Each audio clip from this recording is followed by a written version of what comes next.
ہمارے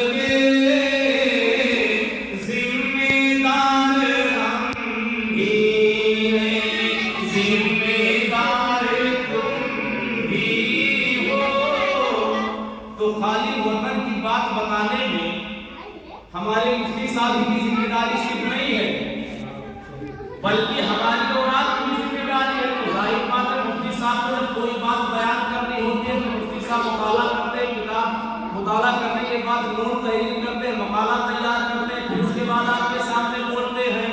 تو آپ کی بھی ذمہ داری بنتی ہے کہ جس طرح سے ہمارے مفتی صاحب مطالعہ کر کے مقالہ تیار کر کے اور اپنے عزیز کے آزادی کے تعلق سے جو مطالعہ اسٹڈی ادھیر کر کے انہوں نے آپ کے سامنے باتیں بتائی ہیں، اگر 2 گھنٹہ انہوں نے بتائی ہے تو 1 گھنٹہ کم سے کم آپ بھی تیاری کریں جو ذاتیابی اس وقت ملے گی جب آپ استاد کی فرما برداری کریں گے اور استاد کے قابل غور، قابل عمل اور قابل عمل باتوں پر عمل کریں گے اور اپنی زندگی میں داخل کریں گے آپ۔ تو 4 باتوں میں سے پہلی بات جو آپ کو بیان کرنا ہے مجھے، کتنی باتیں میں بیان کروں گا؟ کتنی باتیں بیان کروں گا؟ اس میں سے کون سی بات بیان کرنے جا رہا ہوں؟ پہلی بات۔ 4 باتیں بیان کروں گا، پہلی بات آپ کے سامنے عرض کر رہا ہوں میں۔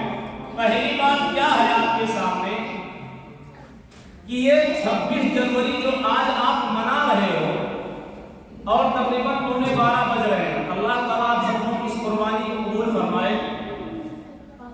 یہ جو 26 جنوری کا دن ہے، پہلے تو آپ کو بتا دوں 15 اگست کے بارے میں۔ 15 اگست کو ہندوستان آزاد ہوا ہمارا۔ 15 اگست 1947 کو کب ہندوستان آزاد ہوا؟ 15 اگست 1947 کو ہندوستان آزاد ہوا۔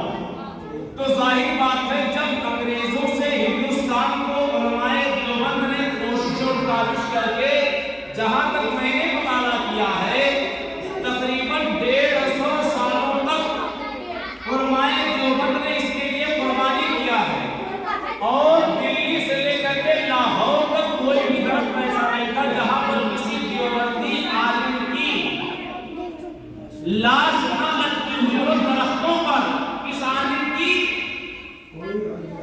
بتائیے، مطلب آپ لوگ بہت سے نہیں سنتے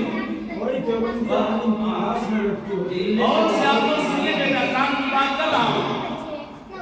دلی سے لے کر لاہور